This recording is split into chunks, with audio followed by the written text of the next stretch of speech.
Welcome to my channel.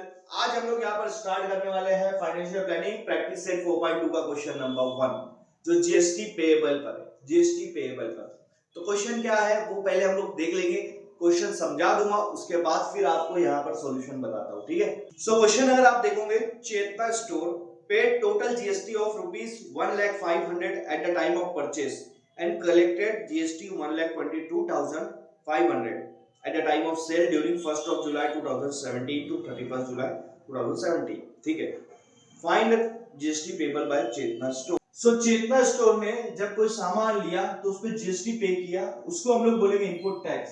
जब वो लोग सामान लेते हैं और जीएसटी पे करते हैं तो उसको इनपुट टैक्स कहते हैं। तो उन्होंने टैक्स कितना भरा उसके ऊपर? 1,05,000 जीएसटी भरा। अब ये सामान उनकी दुकान, उनके शॉप में से बिक गया इस आगे, तो जब वो बेचा तो सामने वालों से भी उन्होंने जीएसटी लिया।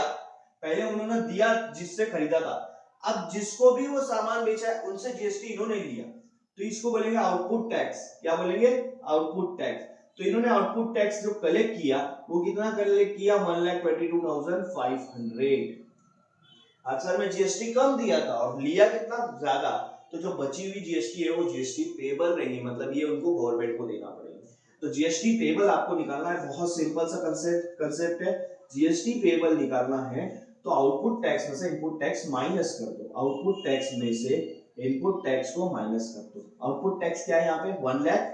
1,22,500 और इसमें से माइनस करूंगा 1,05,000 को, तो जब माइनस करोगे आपको आंसर मिलेगा 22,000 रुपीज।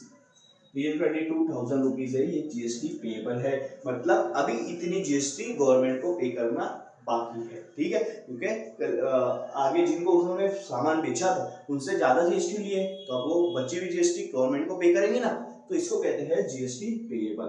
तो यहाँ पर जीएसटी पेएबल 22,000 रुपीज निकलेंगे।